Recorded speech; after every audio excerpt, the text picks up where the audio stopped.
إن شاء الله سنتكلم عن موضوع ضروري يقع فيه كثير من الناس، وهنتكلم عن فضل يوم عظيم اللي هو يوم الجمعة.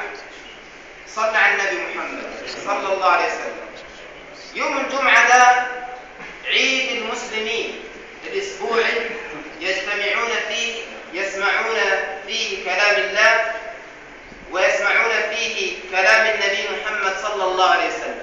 طب ايه الفضل بتاع يوم الجمعة؟ اسمع كده الفضل من كلام النبي محمد صلى الله عليه وسلم. صلاة الجمعة كفارة لذنوب 10 أيام. يعني الإنسان اللي بيصلي الجمعة ربنا عز وجل يكفر ذنوب 10 أيام. ايه الدليل؟ روى البخاري عن سلمان الفارسي قال النبي صلى الله عليه وسلم: لا يغتسل رجل يوم الجمعة ويتطهر ما استطاع من طهر. يعني المفروض الإنسان قبل أن يأتي يوم الجمعة المفروض عليه أنه يغتسل، ما يجيش مثلا من الزارع ويكون جلبيته كلها طين مثلا، أو يكون جسمه كله عرق ويأتي في بيت الله عز وجل يستمع الخطيب. المفروض عليه أن يأتي مغتسلا وأن يتطهر ما استطاع من الطهر، ويدهن من دهنه، يعني يتطيب العطر، يجعل على جسده طيبا أو على ثيابه طيبا إنه يتعطر، أو يمس من طيب بيته. يعني لو زوجتك معاها ريحة في البيت مثلا بتتطيب لك بها، تتطيب من طيب أهلك، لا بأس يعني. أنت بطلت، لكن هناك ناس ثاني ما بطلات. ثم يخرج فلا يفرق بين اثنين، ثم يصلي ما كتب له، ثم ينصت إذا تكلم الإمام إلا غفر له ما بينه وبين الجمعة الأخرى. يأتي ويغتسل ويتطيب ويأتي، طبعا ما يفرقش بين اثنين يكونوا ماشيين مثلا ويشق طريق ويفرق ما بين ده وما بين دي، لا، يأتي المسجد على طول ويجلس ولا يتعدى صفوف المسلمين أو يتخطى على رؤوس المصلين، ويجلس أمام الإمام ويسمع بيقول ايه. لكن الطامة الكبرى، وما زلنا يعني ننبه انه في بعض الناس اول ما يسمع الامام ويخش ويلقى فلان مثلا يكون جاه من امبارح من سفر او على ازيك يا فلان، ازاي الحال، ايه حالك، والله وحشتنا. انت يا عم الحاج انت قاعد في الشارع، ده انت بتسمع كلام الله وكلام النبي صلى الله عليه وسلم. المشكلة انه تلقى مثلا 2 جنب بعض وشغالين يتكلموا مع بعض كأنهم قاعدين على المصطبة، كأنهم مش موجودين في مسجد. وده اللي بيعمل كده ده بيضيع صلاة الجمعة وبيضيع فضل صلاة الجمعة، وده كلام النبي صلى الله عليه وسلم. يقول النبي صلى الله عليه وسلم كما روى مسلم عن أبي هريرة قال رسول الله صلى الله عليه وسلم: من توضأ فأحسن الوضوء، توضأ في بيتك وانت جاي للمسجد في صلاة الجمعة، ثم أتى الجمعة فاستمع، ما جاي يستمع، ما جايش مثلا تلقى واحد تاني سند ظهره على الحيط ورايح في النوم، يطلع من المسجد: يا عم الحاج الشيخ النهارده قال ايه؟ يقول لك والله كنت تعبان امبارح، والله ما عارف قال ايه النهارده، ده انا كنت في عالم تاني، وهو يكون نايم، مع انه هو لو نام كده اتنقض وضوءه، المفروض انه يجدد وضوءه. والله كثير من الناس بلقاها نايم في صلاة الجمعة، بتلقاه الهواء طبعا انه طري، والمسجد ما شاء الله انه هواء صقع، تلقاه حاطط ظهره ونايم ورايح، ومع انه هو جاي يستمع الخطيب بيقول ايه وبيستمع المصلي بيقول ايه، لكن هذا الله المستعان. فالمفروض الانسان يكون في انتباه وفي نشاط وبيسمع الشيخ بيقول ايه وبيوصي بايه، وكلام ربنا عز وجل بيقول ايه، وكلام النبي صلى الله عليه وسلم.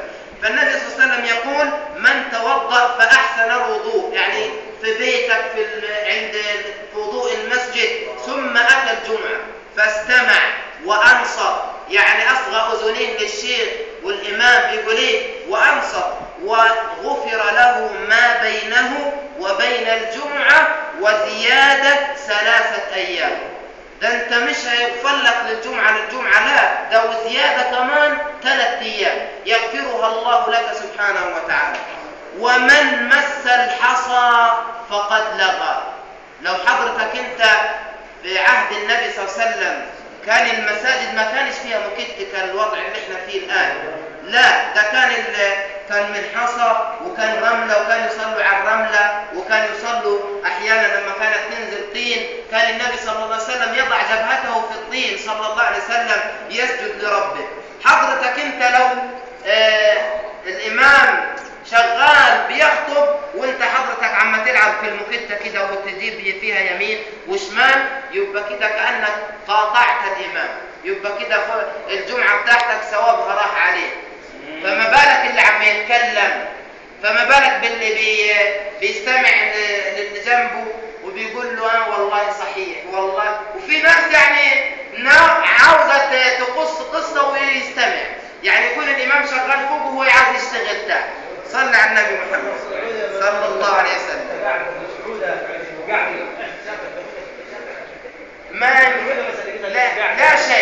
لا شيء انت موجود يوم الجمعة تستمع. العودة دي اللي هتشيلها خليها بعد الجمعة. حتى لو انسان ما شفتهوش ليك 20 سنة وجالك وقال لك ازيك يا فلان ازيك، ما تردش عليه. لو عايز ترد عليه ضيع الجمعة بتاعتك وسلم عليه. ايه رأيك، تسلم عليه ولا تضيع الجمعة بتاعتك؟ المفروض انت جمعة ثوابها كبير. صلى على النبي محمد، صلوا على النبي محمد. روى مسلم عن ابي هريرة رضي الله عنه ان رسول الله صلى الله عليه وسلم كان يقول الصلوات الخمس، الصلوات من الصبح للظهر للعصر للمغرب للعشاء، والجمعة إلى الجمعة، ورمضان إلى رمضان، مكفرات ما بينهن إذا اجتنبت الكبائر. لما الإنسان يكون محافظ على الصلوات، ويكون محافظ على الجمعة للجمعة، ويكون محافظ على رمضان لرمضان، ده ربنا عز وجل يغفر لك الذنوب جميعا إلا الكبائر، مثل الكذب وقول الزور والظلم، أعاذنا الله من الكبائر. حديث آخر روى مسلم عن أبي هريرة رضي الله عنه عن النبي صلى الله عليه وسلم قال من اغتسل ثم أتى الجمعة فصلى ما قدر له، يعني جه في الساعة الأولى مثلا قبل الخطيب ما يخطب بساعة أو ساعتين وبدأ يصلي ما قدر له، صلى 12 ركعة، صلى 10، صلى 5، ما قدر له، ثم أنصت يعني سمع الشيء وسمع الإمام بيقول إيه حتى يفرغ من خطبته ثم يصلي معه، غفر له ما بينه وبين الجمعة الأخرى وفضل 3 أيام. يعني يغفر لك من الذنوب اللي انت عملت، يغفر لك 7 أيام و3 أيام تبقى دي ربنا عز وجل بيجازي بالسيئة كم حسنة؟ 10، والحسنة ب10 أمثاله. الجمعة إلى الجمعة كام؟ 7 أيام وزيادة 3 أيام يبقى دول 10، لأن الله عز وجل عدل سبحانه وتعالى. روى أبو داود وحسنه الألباني عن عبد الله بن عمرو عن النبي صلى الله عليه وسلم قال يحضر الجمعة 3 نفر. النبي صلى الله عليه وسلم ضرب مثال بيقول ايه ده صلاة الجمعة ده بيحضرها 3 أنفار. ايه صفاتهم ال3 دول اللي بيحضروا الجمعة؟ اسمعوا صلى على النبي محمد صلى الله عليه وسلم.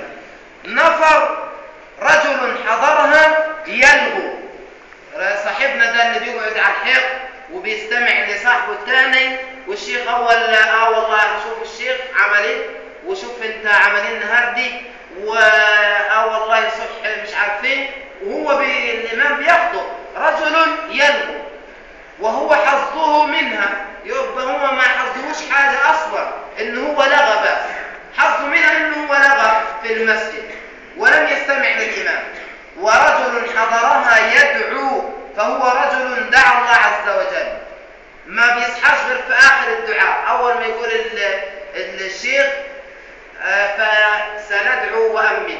وفي إنسان كذلك من المشاكل والأشياء إنه في بعض الناس يقول لك هروح أول ما الشيخ يقرب يده، أول ما خلاص خلاص يكون باقي 5 دقائق على الجمعة، هو يادي حضرته علشان يحصل الصلاة، وهو طيب يعني كده ليه أجر؟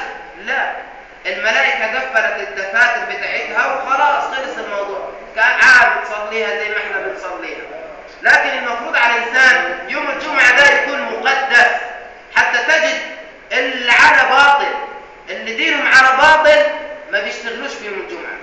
أي واحد نصراني ولا واحد يهودي تروح له شغله يوم الأحد مثلا أو يوم السبت، فين يا عم الراجل يقول لك لا أنا شغال ده النهارده يوم الأحد بتاعه، مع إن الكنائس بتاعتهم فاضية أصلا ما بيصلوش، لكن تقديسا ليومهم. وأنت على حق لم تقدس هذا اليوم العظيم اللي هو عيد المسلمين. فالنبي صلى الله عليه وسلم يقول إن شاء أعطاه وإن شاء منعه. ورجل حضرها بإنصات وسكوت ولم يتخطى رقبة مسلم، ما يجيش مثلا من الباب ويكون قدامه وسع وشايف قدامه وسع تلقاه يعدي يمين وشمال ويتخطى رقاب المسلمين، وياتي يقول لك لازم اخش من قدام، مع انه من قدام يكون مزحوم، لكن هو يتخطى رقاب المسلمين ويؤذيهم. هذا لا يجوز انك تتخطى رقاب المسلمين وتأذيهم وتعدي امامهم، طبعا لا يجوز. بإنصات وسكوت ولم يتخطى رقبة مسلم ولم يؤذي أحدا فهي كفارة إلى الجمعة التي تليها. لما يصلي الجمعة إلى الجمعة كفارة الأسبوع كله، إنك صليت الجمعة وأنصت للإمام ولم تلغو، فهذا يكفر الله عنك السيئات. وزيادة 3 أيام، وذلك بأن الله عز وجل يقول من جاء بالحسنة فله 10 أمثالها. صلى على النبي محمد صلى الله عليه وسلم. صلاة الجمعة من الأعمال التي تدخل صاحبها الجنة. صلاة الجمعة الإنسان أحيانا بيفرط في صلاة الجمعة، وإن هو بيتهاون في صلاة الجمعة. إن صلاة الجمعة من الأعمال التي تدخلك الجنة يا عبد الله. إيه الدليل؟ الدليل روى ابن حبان وصححه الألباني عن أبي سعيد الخدري أنه سمع رسول الله صلى الله عليه وسلم يقول 5 أشياء من عملهن في يوم كتبه الله من أهل الجنة. إيه ال5 دول؟ صلى على النبي محمد صلى الله عليه وسلم. من عاد مريضا، لما تروح زيارة مريض ده أول حاجة في يوم الجمعة. وشهادة جنازة، الجماعة النهاردة اللي شهدوا الجنازة لو كمان زاروا مريض ده فضل الله عز وجل. وصام يوما، يكون مثلا عليك مثلا أيام صمت مثلا يوم الخميس وعاوز تصيم يوم الجمعة مثلا، اللي هم 3 أيام القمري أو ال3 أيام الشهرين اللي عم يصيموهم 13 و14 و15، ووافق يوم الجمعة، يبقى من زار مريضا، من أتبع جنازة، من صام يوما، وراح يوم الجمعة، يعني راح يصلي الجمعة وأعتق رقبة. طبعا ما فيش دلوقتي عندنا عبيد علشان نعتقها، لكن لو فعلت ال4 دول إن شاء الله تكون من أهل الجنة بإذن الله لو عملت هذا العمل في يوم الجمعة. المشي إلى الجمعة خطوات في سبيل الله. ده أنت لما تطلع من بيتك ورايح للمسجد كأنك بتجاهد في سبيل الله. طب ايه الدليل؟ صلى على النبي محمد صلى الله عليه وسلم. روى الترمذي وصححه الألباني عن يزيد بن أبي مريم قال لحقني عباية بن رافع وأنا ماشي إلى الجمعة فقال أبشر. صحابي قابل صحابي بيقول له قال له رايح أصلي الجمعة، لقيه ماشي، فقال له أبشر فإن خطاك هذه في سبيل الله. أنت رايح كده تصلي الجمعة، خطواتك دي اللي أنت بتخطيها كأنك تخطو في سبيل الله، كأنك بتجاهد في سبيل الله. سمعت أبا عبس يقول قال رسول الله صلى الله عليه وسلم من اغبرت قدماه في سبيل الله فهما حرام على النار. لو انت قدميك دول رجليك تغبر وانت جاي من البيت الى المسجد وتغبروا علشان انك رايح تصلي، فان الله عز وجل يحرم على هاتين الرجلين النار. أسأل الله أن يحرم أجسادنا على النار. وأختم بهذا الحديث حتى لا أطيل عليكم، ونكمل غدا إن شاء الله إن كان في العمر بقية.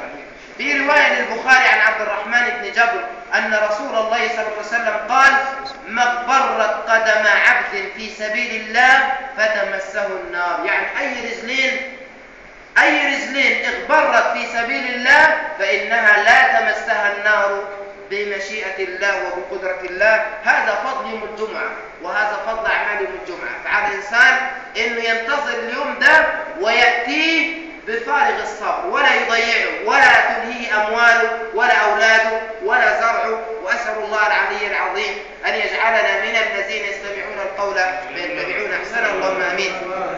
هذا ما أعلم، والله أعلى وأعلم، وصلى الله وسلم وبارك على سيدنا محمد، ولنا بقية غدا إن شاء الله. وهذا ما أعلم، والله أعلى وأعلم، وصلى الله وسلم وبارك على سيدنا محمد وعلى آله وصحبه وسلم.